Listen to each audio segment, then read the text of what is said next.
శృతిస్మృతిపురాణానాం ఆలయం కరుణాలయం నమామి భగవత్పాదం శంకరం లోకశంకరం. వాగర్థావివ సంపృక్తౌ వాగర్థ ప్రతిపత్తయే జగతః పితరౌ వందే పార్వతీ పరమేశ్వరౌ. ఇంద్రభక్తి టీవీ ప్రేక్షకులకు స్వాగతం, సుస్వాగతం. రేపు అనగా 28వ తేదీ ఫిబ్రవరి 2025 రోజున మాఘ అమావాస్య. ఈ అమావాస్య అనేది చాలా విశేష ఫలప్రదమైనటువంటి పర్వదినం. సహజంగా ఈరోజు నదీ స్నానం కానీ, సముద్ర స్నానం కానీ, అలాగే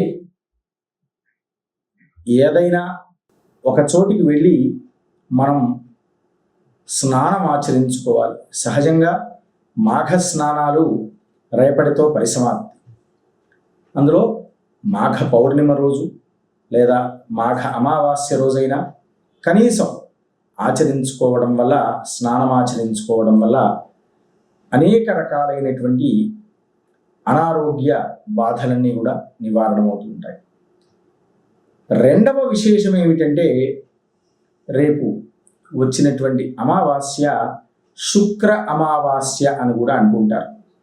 శుక్రవారం రోజు అమావాస్య రావడం అనేటువంటిది చాలా విశేషం. ఈరోజు మనం కొన్ని పరిహారాలు ఆచరించుకోవడం వల్ల మనకు కలిగేటువంటి ఇబ్బందులు అనేటువంటివి తొలగిపోతాయి. ఈ శుక్ర అమావాస్య రోజు ఎర్రటి గుడ్డలో నారీకేళాన్ని పెట్టి కాసిన్ని నవధాన్యాలు అలాగే కొన్ని నువ్వులు పెట్టేసి ఎవరికైనా దానం ఇవ్వడం వల్ల మనకు ఉన్నటువంటి దోషాదులు పోతూ ఉంటాయి. లేదా ఏదైనా ఒక మర్రి చెట్టు కింద మనం వండినటువంటి పదార్థాలన్నీ కూడాను జంతువులకు పెట్టడం వల్ల దానివల్ల మనకు అనారోగ్య సమస్యలు అనేటువంటివి తొలగిపోతూ ఉంటాయి. విశేషంగా జంతువులకు పెట్టడం అంటే ఆవులకు కానీ, కుక్కలకు కానీ ఇలా పెట్టడం వల్ల మనం మన బాధలన్నీ కూడా నివారణ చేసుకోవచ్చు. ఇక గ్రహ బాధాదులు ఉన్నటువంటి వారు ప్రత్యేకించి వారికి ఉన్నటువంటి గ్రహ బాధను మనస్సులో చెప్పుకుంటూ ఆవుకు తన చేత్తో గ్రాసము రేపు తినిపించాలి.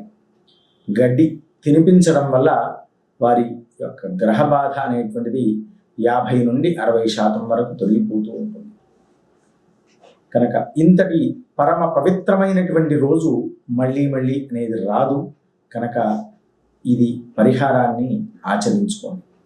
ఇక రెండవ పరిహారం ఏమిటంటే, రేపు శుక్ర అమావాస్య కనుక ఇంట్లో గృహ దృష్టి పోవడం, తన ఇంటిపై నరదృష్టి అంటుంటాం, అది పోవాలి అంటే తప్పకుండా ఎర్రటి గుడ్డలో నారీకేళాన్ని కట్టి సాయంకాలం సంధ్యా సమయంలో ఆ నారీకేళాన్ని గుమ్మానికి వేలాడదీసి దానితో పాటు ఒక 2 జీడి గింజలు, 2 నిమ్మకాయలు, 2 మిరపకాయలు వీటితో కుచ్చి మనం ఆ ఇంటికి వేలాడ తీసుకోవడం. వీలైనట్లయితే ఏదైతే ఆ కలబంద చెట్టు అంటుంటామో ఆ చెట్టును కూడా ఎలా తిరగేసి వేలాడి తీయడం వల్ల ఆ ఇంటికి నరదృష్టి అనేటువంటిది సంపూర్ణంగా నివారణ అవుతూ ఉంటుంది. ఇలాంటి సులభమైనటువంటి ఉపాయాలు మనం ఆచరించుకోవడం వల్ల తప్పకుండా మన యొక్క నరదృష్టి కానీ, గ్రహబాధాది దోషాలు కానీ నివారణ అవుతూ ఉంటాయి. ఇక ఈ అమావాస్య రోజు ప్రతి మాసంలో ప్రతి అమావాస్యకు పితృతర్పణం చేసుకోవడం అనేటువంటిది ఆనవాయితీ. ఎవరికైతే అర్హత కలిగినటువంటి వారు ఉంటారో అలాంటి వారు పితృతర్పణం ఆచరించుకోవచ్చు. అందులో విశేష ఫలప్రదమైనటువంటి ఈ మాఘ అమావాస్య రోజు నదీ ప్రాంతానికి వెళ్ళినా, సముద్ర తీరానికి వెళ్ళినా అక్కడ పితృతర్పణాదులు ఆచరించుకోవడం వల్ల ఉత్తరాయణ పుణ్యకాలంలో ఇలా ఆచరించుకోవడం వల్ల వారికి పితరులకు మోక్ష సంప్రాప్తి అనేది కలుగుతుంది.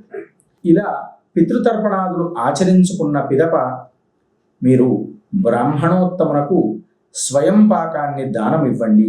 ఇలా స్వయం పాకం ఎప్పుడైతే దానం ఇస్తూ ఉంటారో అమావాస్య రోజు వారికి అనేక రకాలైనటువంటి ఇబ్బందుల నుండి విముక్తి కలుగుతూ ఉంటుంది. కనుక ఈ 3 పరిహారాల్లో మీకు ఏ పరిహారం అవసరం అనుకుంటే ఆ పరిహారాన్ని ఆచరించుకోండి. తప్పకుండా దోషాలను నివారణ చేసుకుంటారని కోరుకుంటూ నేటి కార్యక్రమం పరిసమాప్తం. ఓం స్వస్తి.